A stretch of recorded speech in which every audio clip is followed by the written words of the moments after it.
anatomi. Yang pertama, cabang ilmu biologi yang mempelajari struktur tubuh.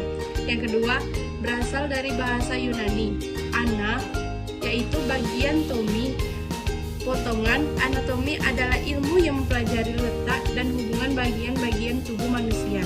Yang ketiga, kajian tentang struktur tubuh manusia harus diimbangi dengan pengetahuan mengenai fungsi struktur tubuh sehingga anatomi tidak bias dipisahkan dengan fisiologi. Struktur tubuh manusia. Yang pertama, sel. Unsur dasar jaringan tubuh yang terdiri atas inti sel atau nukleus dan protoplasma. Yaitu yang kedua, jaringan. Kumpulan sel khusus dengan bentuk dan fungsi yang sama. Yang ketiga, organ, bagian tubuh atau alat manusia dengan fungsi khusus. Yang keempat, sistem, susunan alat dengan fungsi tertentu. Sel adalah suatu unit dasar dari tubuh manusia di mana setiap orang merupakan gerasi atau penyatuan dari berbagai macam sel yang dipersatukan satu sama lain oleh sokongan struktur interseluler. Setiap jenis sel dikhususkan untuk melakukan suatu fungsi tertentu. Misalnya, sel darah merah yang jumlahnya 25 triliun berfungsi untuk mengangkut oksigen dari paru-paru ke jaringan. Di samping sel darah merah masih terdapat sekitar 75 triliun sel lain yang menyusun tubuh manusia sehingga jumlah sel pada manusia sekitar 100 triliun sel. Apa itu kerangka?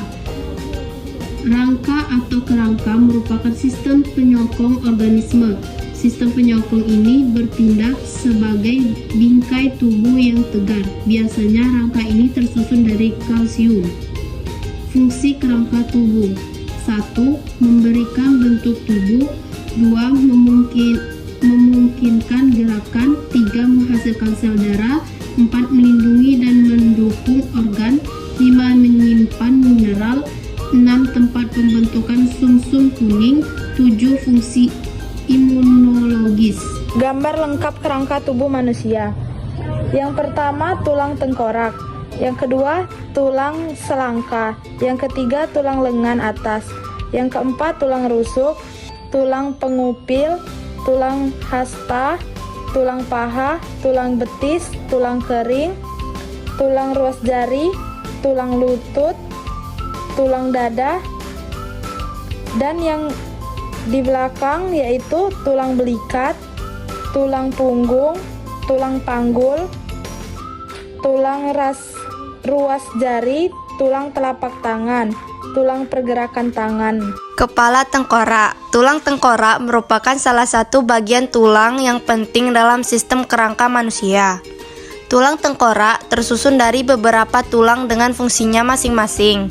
Tulang tengkorak berperan besar dalam membentuk struktur kepala dan wajah, serta melindungi otak dari cedera. Ada beberapa jenis tulang di dalam sistem rangka manusia, yaitu tulang panjang, pendek, pipi, tidak beraturan, dan bulat.